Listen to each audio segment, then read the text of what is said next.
So that's the God part of the Sabbath. But there's also, thank goodness, a human part. The Sabbath calls us to rest. Jesus said, he said the Sabbath was, can you complete the sentence? Made for man, not man for the Sabbath. Think of that. Left to ourselves in our sinfulness, and this might sound strange, but it's true. Left to ourselves, we forget how to rest. Some of us can rest by staying up late at night. Most of us can't. But we forget how to do it. To Jesus, the Sabbath was meant to be a blessing to us, not a curse. Oh no, one more thing to put on my list. No. The Sabbath was meant to be, can I put it this way, a divine massage for weary muscles. Not a whip for our backs, but you see the Pharisees had just mucked it up with all their restrictions and clauses and subpoints. So we weren't made for the Sabbath. It's made for us. How do we rest then? What does this mean? The Sabbath commandment tells us these very clear points. Make sure you write these down. First of all, it means you stop working. Can I get an amen? You stop working. God finished what he was doing, it says. He finished. He punched his clock. Done. Same with us. And this means you stop doing the thing that puts bread and butter on the table, the thing that you grumble about, the thing that you take vacations from. You stop that. Opening up a head of grain or a bag of potato chips or watching a baseball game is not working on the Sabbath. Cutting your lawn is not working on the Sabbath. Understood properly, I mean, you think about it, this is really a remarkable command. Which of you has a boss that says, hey, take an extra hour on your coffee break? Hey, you know what? Take an extra week of vacation this week. Any of you have bosses like that? I don't see a hand. Caleb does? Oh, I am my boss, he says. I suppose then. You better be good on yourself. This leads me to my second point. We're to stop working, but secondly, we're to start playing. Can I get an amen?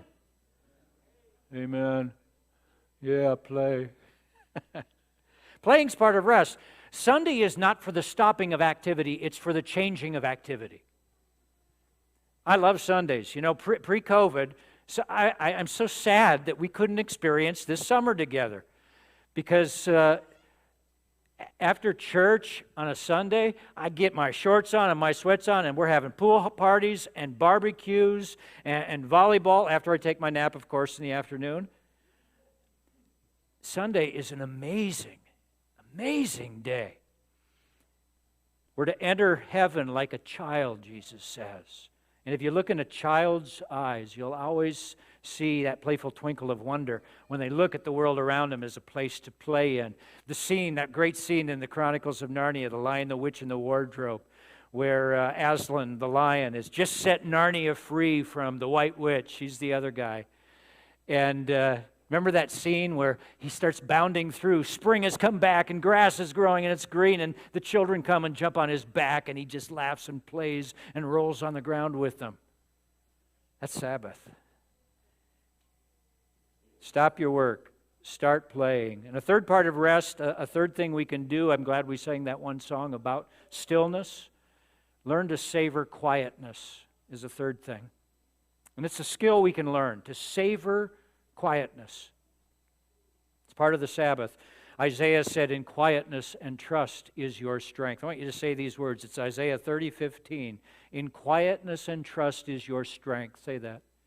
Quietness and trust is your strength. I love that image of God. The Good Shepherd of Psalm 23, who makes me lie down beside still waters.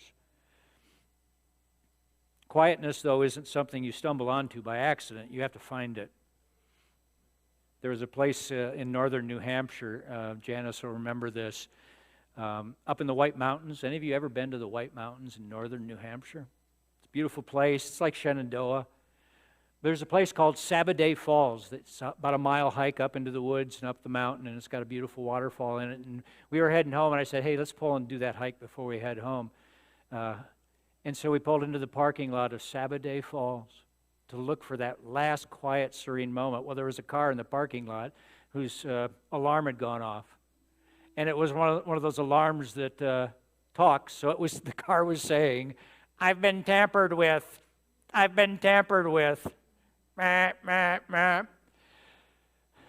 And it just kept going on and on. So I said, we got to get away from here. So we climbed up further on the path. But it was a beautiful day, and this is a popular hike. And there were kids by the bazillions and families too, and dogs.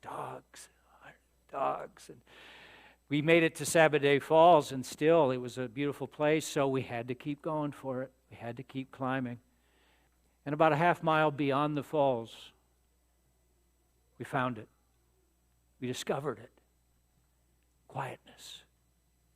Could hear the birds singing and the wind just whistling quietly through the leaves. And peace just overwhelmed us in that holy moment. Till we got back to the car and heard, "I've been tampered with." That's the thing about quietness, my friends. You got to find it. You're not going to discover it by accident. You have to make room for it. You have to get off the busy path that you're on right now, this noisy culture. You've got to take the road travel off the radio. You've got to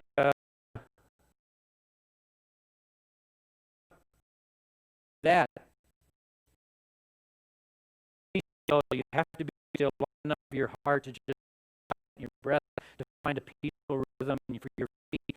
Just quiet, stop their tapping, and breathe. Enough for your Savior to begin to come in and pour into the crevices of your soul. So you hear the small voice speaking over you and into you.